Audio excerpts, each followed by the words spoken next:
Palakkad പട്ടഞ്ചേരിയിൽ Congress BJP. സഖ്യമെന്ന ആരോപണവുമായി എൽ.ഡി.എഫ്. പട്ടഞ്ചേരി പഞ്ചായത്തിലെ വിദ്യാഭ്യാസ ആരോഗ്യ സ്റ്റാൻഡിംഗ് കമ്മിറ്റി തെരഞ്ഞെടുപ്പിൽ ബി.ജെ.പി. അംഗത്തെ കോൺഗ്രസ് പിന്തുണച്ചുവെന്നാണ് ആരോപണം. ബി.ജെ.പി. അംഗമായ പ്രിൻസിയാണ് സ്റ്റാൻഡിംഗ് കമ്മിറ്റിയിലേക്ക് വിജയിച്ചത്. പട്ടഞ്ചേരി പഞ്ചായത്തിൽ ബി.ജെ.പിക്ക് ഒരംഗം മാത്രമാണുള്ളത്. എന്നാൽ പ്രിൻസിക്ക് 6 വോട്ടാണ് ലഭിച്ചത്. ഇക്ബാൽ അറക്കിലുണ്ട് വിശദാംശങ്ങൾ നൽകാൻ. ഇക്ബാൽ, ഈ ബി.ജെ.പി. കോൺഗ്രസ് സഖ്യം എന്ന ആരോപണമാണ് എൽ.ഡി.എഫ് ഉന്നയിക്കുന്നത്. എന്താണ് ഇതിന്റെ അടിസ്ഥാനം?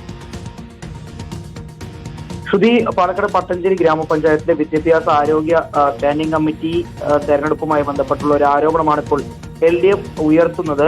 ഇവിടെ യു.ഡി.എഫും ബി.ജെ.പിയും തമ്മിലൊരു സഖ്യം ഉണ്ടാവുകയും എൽ.ഡി.എഫ് സ്ഥാനാർത്ഥിയായിരുന്ന ജനതാദളിന്റെ പ്രവീണയെ പരാജയപ്പെടുത്തി എന്നൊരു ആരോപണമാണ് ഇപ്പോൾ എൽ.ഡി.എഫ് ഉയർത്തുന്നത്. ബി.ജെ.പി. അംഗമായ പ്രിൻസി 6 വോട്ടുകൾ നേടി സ്റ്റാൻഡിംഗ് കമ്മിറ്റിയിലേക്ക് തെരഞ്ഞെടുക്കപ്പെടുകയായിരുന്നു. ഇത് കോൺഗ്രസിന്റെ വോട്ടുകൾ നേടിയാണ് പ്രിൻസി ഈ സ്റ്റാൻഡിംഗ് കമ്മിറ്റിയിലേക്ക് വന്നത് എന്നുള്ളൊരു ആരോപണമാണ് ഇപ്പോൾ എൽ.ഡി.എഫ് ഉയർത്തുന്നത്. കാരണം പട്ടഞ്ചേരി ഗ്രാമപഞ്ചായത്തിൽ ബി.ജെ.പിക്ക് ഒരംഗം മാത്രമാണ് ഉള്ളത്. അപ്പോൾ ഇവരെ വോട്ട് ചെയ്ത് വിജയിപ്പിക്കുകയായിരുന്നു കോൺഗ്രസ്. എൽ.ഡി.എഫിന് സ്റ്റാൻഡിംഗ് കമ്മിറ്റി ചെയർമാൻ സ്ഥാനം കിട്ടാതിരിക്കാനുള്ള ഒരു നീക്കമായിരുന്നു ഇതിന് പിന്നിൽ എന്നുള്ളതാണ് ഇപ്പോൾ ആരോപണമായി ഉയരുകയും ചെയ്തിട്ടുള്ളത്. ശരി, ഇക്ബാൽ അറക്കലാണ് വിശദാംശങ്ങൾ നൽകിയത്.